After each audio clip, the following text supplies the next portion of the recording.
Hi everybody, hope you're having a great day. I'm ready to read chapter 18 of Mr. Popper's Penguins. We've only got 2 more chapters left. Chapter 20 is the last one. This one is called April Winds. Yesterday when we finished reading Mr. Popper's Penguins, they were on their way to back home. Mr. Popper was anxious to get back home. Mr. Greenbaum was wanting to renew their contract, but things were getting warm outside. It was spring, and it said the penguins were getting irritable. I wonder if we're going to find out today what happens when a penguin gets irritable. This chapter is called April Winds. If it was unseasonably warm in Boston, it was actually hot in New York. In their rooms at the Great Tower Hotel overlooking Central Park, the penguins were feeling the heat badly. Mr. Popper took them up to the rooftop garden to catch whatever cool breeze might be blowing. The penguins were all charmed by the sparkling lights and the confusion of the city below. The younger birds began crowding over to the edge of the roof and looking down at the great canyons beneath them. It made Mr. Popper very nervous to see them shoving each other, like at any moment they might succeed in pushing one over. He remembered how, at the South Pole, the penguins did the same thing to find out if there was danger below them. The roof was not a safe place for them. Mr. Popper had never forgotten how badly frightened he had been when Captain Cook had gotten ill before Greta came. He could not risk the chance of losing one of his penguins now.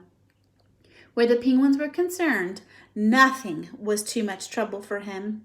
He took them downstairs again and bathed them all under the cold shower in the bathroom. This kept him busy a large part of the night. With all this lack of sleep, he was getting quite drowsy, and so the next morning when he had to call the taxis to get to the theater, besides, Mr. Popper had always been a little bit absent-minded. That is how he made his great mistake.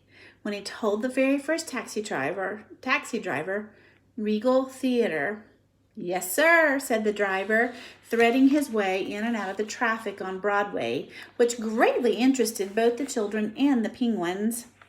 They had almost reached the theater when the driver turned and said suddenly, "Say, you don't mean to say these penguins are going to be on the same bill with the Swenson Seals, do you?" "I don't know what else is on the bill," said Mr. Popper, paying him. "Anyway, here's the Regal," and they piled out and they filed into the stage entrance. In the wings stood a large, red-faced man. "So, these are the Popper performing penguins, huh?" he said. "Well, I want you to tell you, Mr. Popper, I am Swenson, and these are my sills on the stage right there now. And if your birds try any funny business, it'll be too bad for them. My sills are tough, see? They'd think nothing of eating 2 or 3 penguins apiece." From the stage, he could hear the hoarse barks of the sills who were going through their act. "Papa," said Mrs. Popper, "the penguins are the last act on the bill. You go run back quick and you get those taxis, and we'll let the penguins just ride around for a while until it's time for them to do their number." Mr. Popper hurried back out to catch the drivers. When he returned, it was too late. The Popper performing penguins had already discovered the Swenson Seals. "Oh no."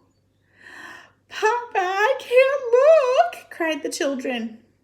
There was a sound of dreadful confusion on the stage. The audience was in an uproar, and the curtain was quickly rung down. When the Poppers rushed out onto the stage, both the penguins and the sills had found the stairway that was leading to the Swenson dressing room, and they were on their way upstairs. "I can't bear to think what's happening up there," said Mr. Popper with a shudder. "What do they think is happening?" "Oh, do you remember that seals eat penguins? This is not looking good." Mr. Swenson only laughed. "I hope your birds were insured, Popper," he said. "How much are they worth?" "Well, let's go upstairs and take a look."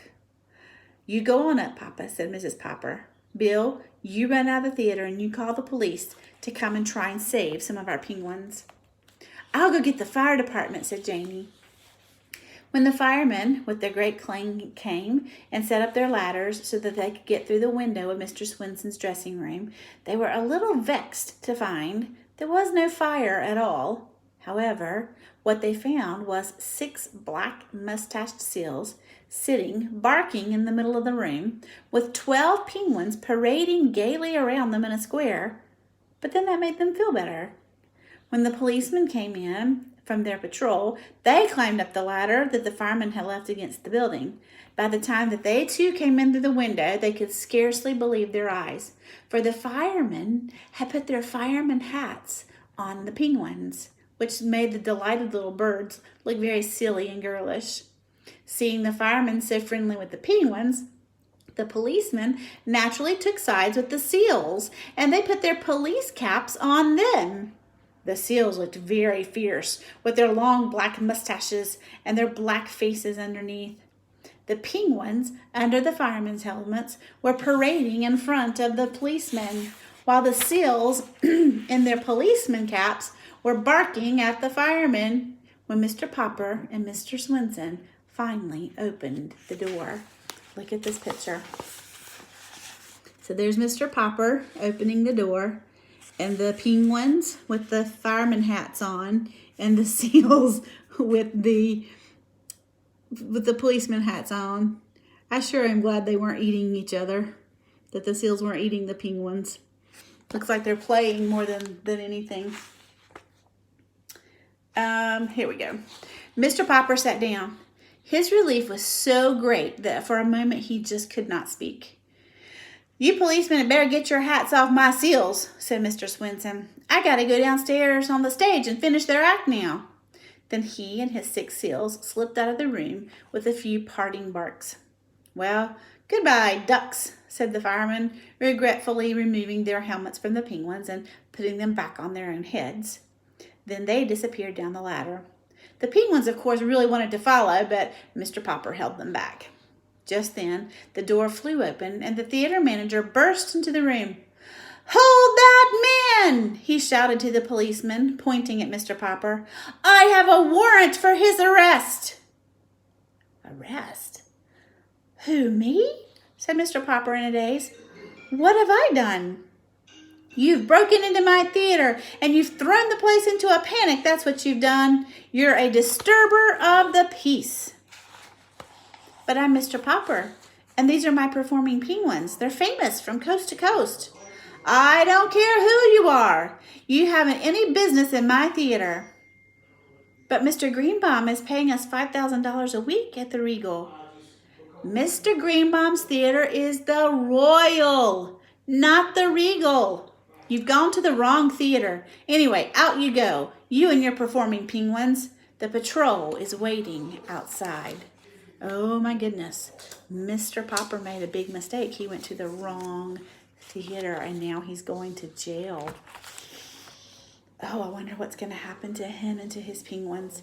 I guess we'll have to find out tomorrow.